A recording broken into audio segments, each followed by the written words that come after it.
Donald and Douglas are Scottish twin engines. They're practical, peppery, and proud. They nearly always work together.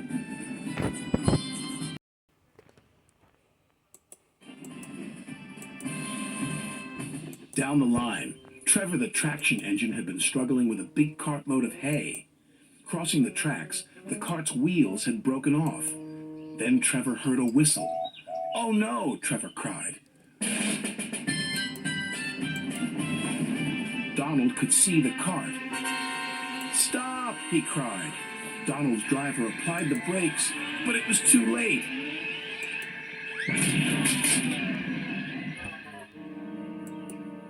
Luckily, no one was hurt.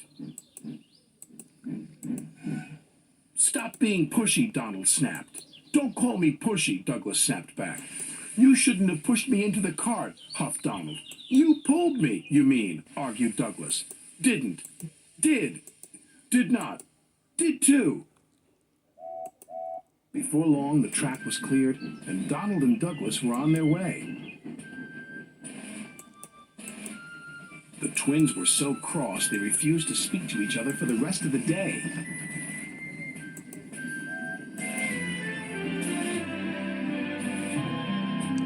The next day, Sir Topham Hatt needed an engine to help Duck at the smelter's yards. "May I go, sir?" said Donald eagerly. "I only need one engine," said Sir Topham Hatt, "not two." "I am only one engine, sir," said Donald, "and I would like to work with Duck." Sir Topham Hatt was surprised, but agreed. Thomas was worried. "Won't you miss one another?" he asked. "I know I'd miss Annie and Clarabelle. I'll work better on my own," sniffed Douglas. "I have work to do," huffed Donald.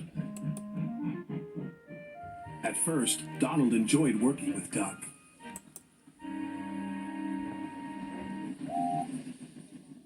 Then things started to go wrong.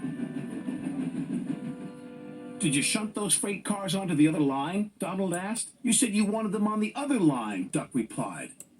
"Not that other line, the other line." Donald was cross. Douglas would have known what I meant. He huffed. Douglas was working on his own. He chuffed dutifully through the beautiful countryside. But Douglas had no one to share it with. Although he tried not to, he was beginning to miss his twin. That night, Douglas's driver took him to visit Donald.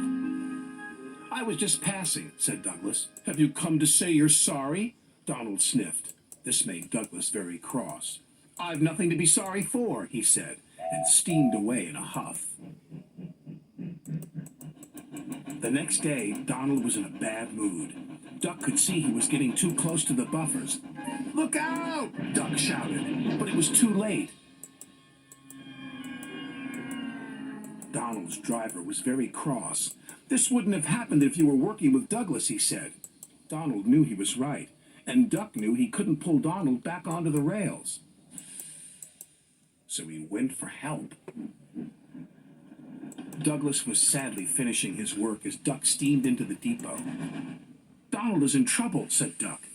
"Donald in trouble," Douglas cried. "I'm on my way." And he steamed off as fast as he could.